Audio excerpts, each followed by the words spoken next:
Hello, Professor Clark. I'm Jeffrey Rima, and this is my presentation on lost communications procedures and procedures for flights outside of radar environments for IFR flight.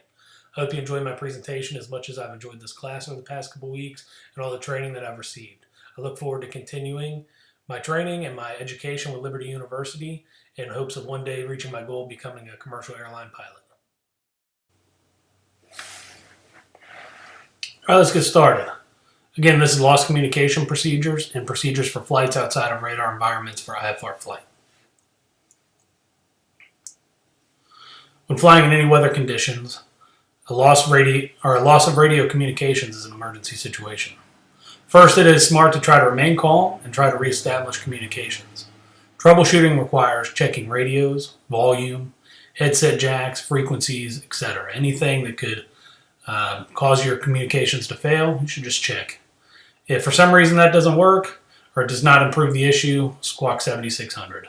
This is the emergency transponder frequency that lets air traffic control know that you're having a loss of communications or communications issues.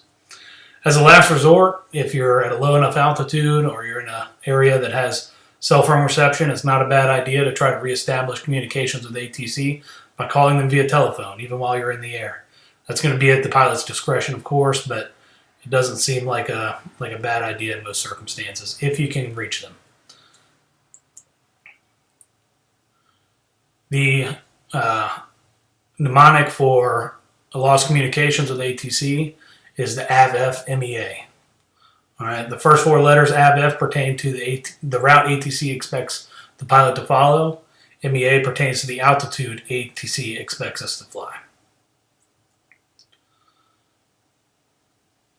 Craft. So let's use the following clearance as an example to explain the AVIF MEA.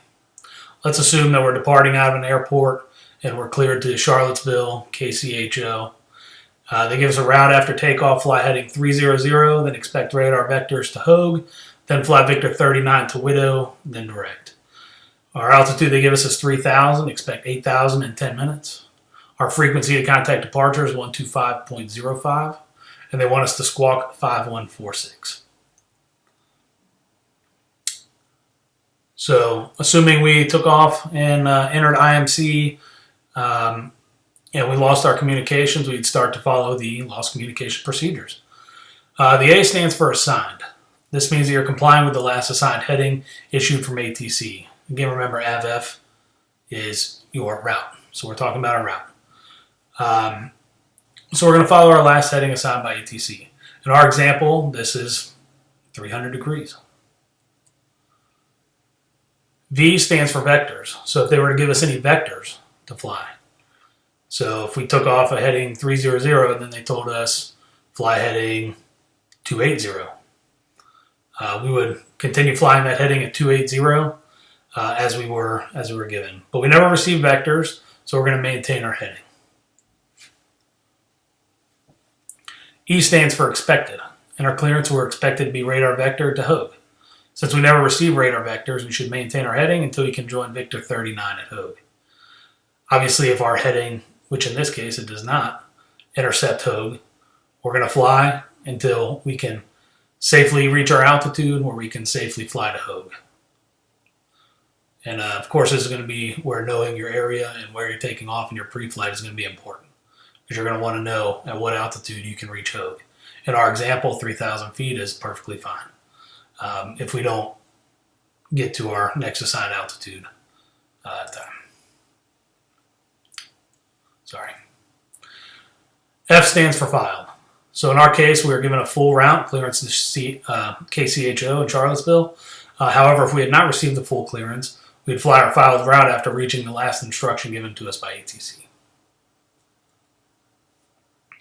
M, or MEA. This is the first letter in MEA, so not to be confused. MEA is obviously your minimum en route altitude. This means that ATC expects us to fly the minimum en route altitude for the route that we are flying. In our example, the MEA is 6,100 feet. E means expected. Altitude given in your means the expected altitude given in your clearance. In our example, we are expected to climb to 8,000 feet in 10 minutes after departure. This means that after we are airborne for 10 minutes, We will climb from 3,000, which is what they initially gave us, and we'll climb up to 8,000. This will give us plenty of obstacle clearance all the way down to Charlottesville. A, or assigned, means to climb to the last assigned altitude given by ATC. In our example, we were not given a new assigned altitude by ATC. We only had our initial assigned altitude of 8,000 feet. So that's what we're going to climb and we're going to maintain. So if we put it all together in our scenario, we were given a clearance, and just after takeoff in IMC weather conditions, we lost communications with ATC. We were unable to fix our communication issues or establish phone connection with ATC. After departure, we flew a heading of 300 and climbed to 3,000 feet. After 10 minutes, we climbed to the highest of the three altitudes in the MEA mnemonic, which was our expected altitude of 8,000 feet, and we flew to Hogue intersection. From Hogue, we flew Victor 39 to Widow, and from Widow, we flew direct to our airport and landed at our intended destination utilizing an appropriate approach procedure. If we are early for our time of arrival, we should enter a hold at Widow to ensure we land as close to our filed arrival time as possible. Now let's talk about procedures for flights outside of radar environments for IFR flight. If we were outside of radar contact, when ATC advises us our radar contact is lost or radar contact is terminated, pilots are required to make position reports. These reports are made in addition to the required reports on radar environments and allow ATC to maintain separation between IFR aircraft. Reporting points for non-radar environments include VORs and intersections. They are identified by solid triangles on the low altitude en route chart, and they are called compulsory reporting points. Open triangles are called non-compulsory reporting points and should be used only when requested by ATC. If off-airway reports in non-radar, or for off-airway reports in non-radar environment, reports must be made at any fix that define the route. These fix become compulsory reporting points, whether they're shaded triangles or not. If you're off route, you have to make reports at these points. When radar contact is reestablished, ATC will advise us that the aircraft is in radar contact.